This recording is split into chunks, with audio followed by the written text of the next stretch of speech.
You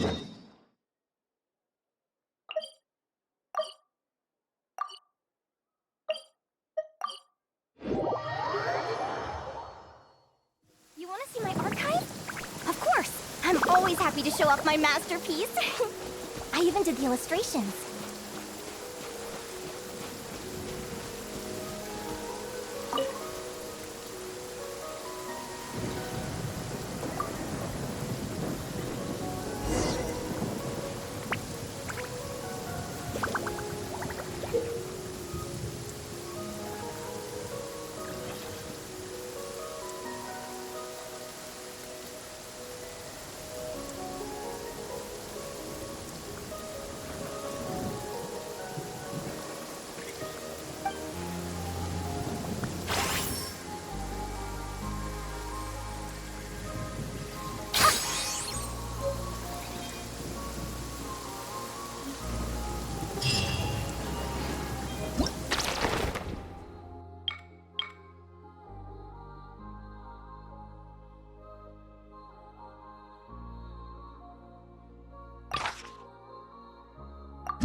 A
gift from the land of the young!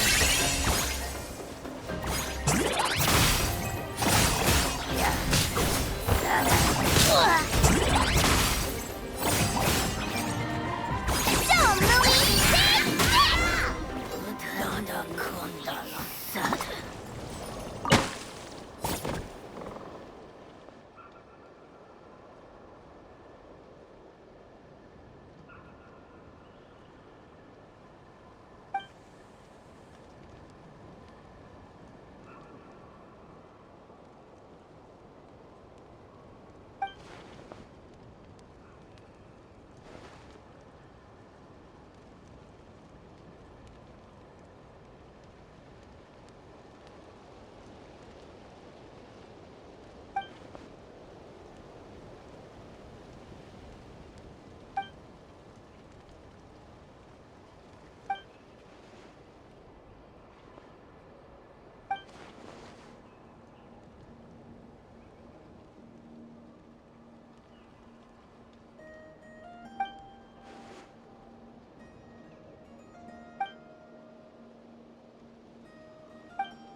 If you ask me what's the one place you should visit in Nasha Town, obviously I'm gonna say Speranza.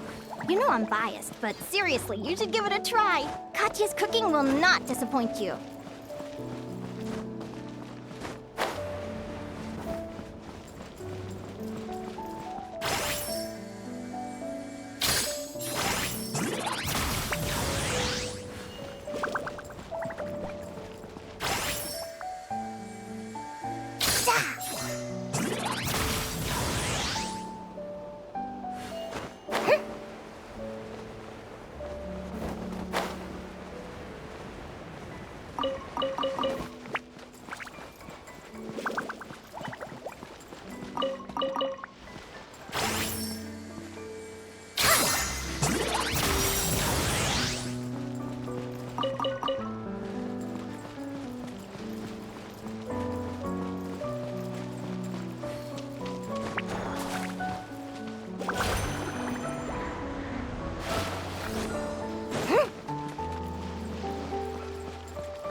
As shiny as Mora, the Golden Loach King of the Lochi world.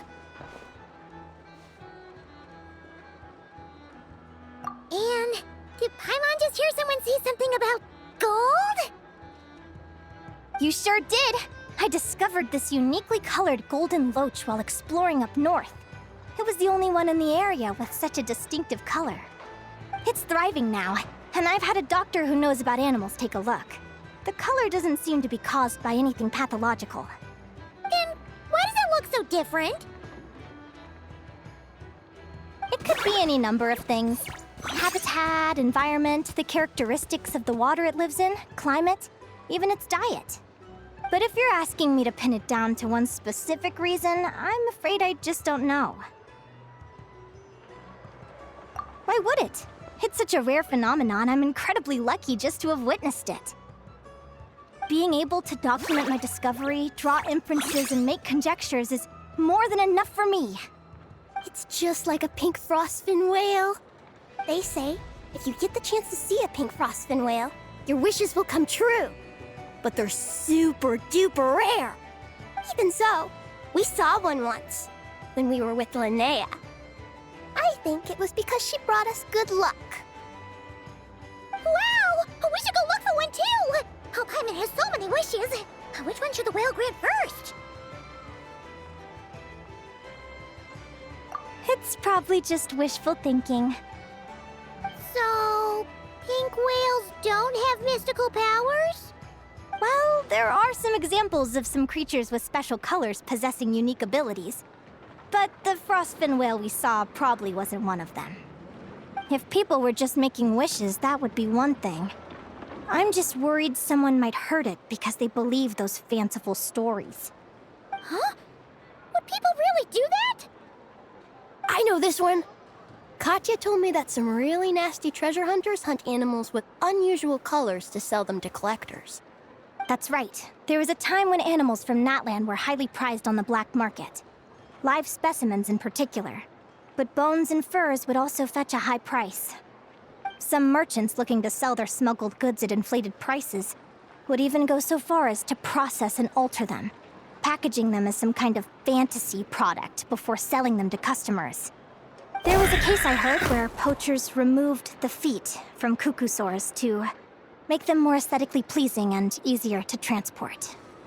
Collectors who'd never seen a cuckoosaurus before actually thought they were naturally legless, spending their entire lives soaring through the sky, living off wind and dew, like some kind of marvel of nature. Their reckless pursuit of the exotic only fueled the poachers' wickedness. They created a whole smuggling network born from greed and deceit, causing untold harm and suffering. Yahoo! In a sea of evil deeds, even a relatively minor act, such as dyeing a creature to change its color, is still wrong. So, should we give that silver capybara a bath? Was it also dyed this color by nasty poachers? I don't think that'll be necessary. When I found it, it was taking a soak in a hilly churl's cooking pot. Maybe it thought it was a hot spring? There can't be that many born with fur like that. It's probably why the smugglers took it. Paimon can totally imagine what it must have looked like in that cooking pot. Right? Despite its unique color, it still has the same nature and temperament as other capybaras.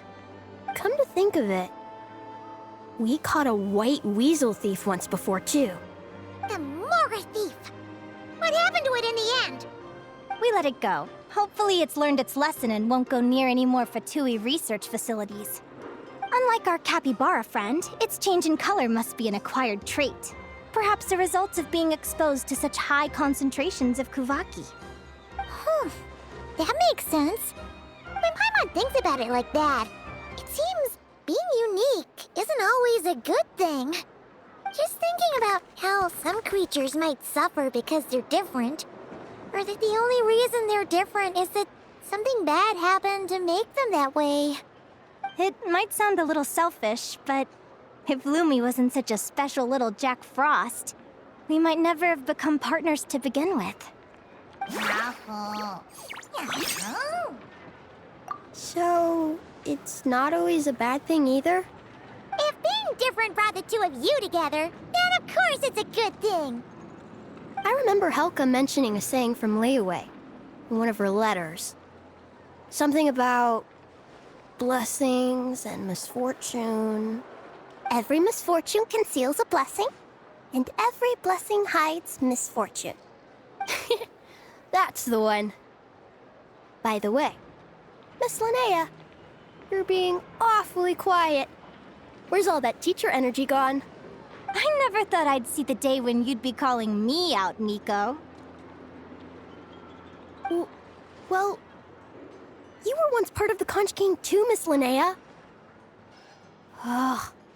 Anyway, why don't we just drop all this deep stuff for today? And you can tell us about the Volkodlok. Are they really that strong? How do they compare to Snegovic and Leshy? There are many fascinating stories about the Volkodlok that I could tell you. But they'll have to wait for next time. Ugh, not next time again. All right, but you'd better remember.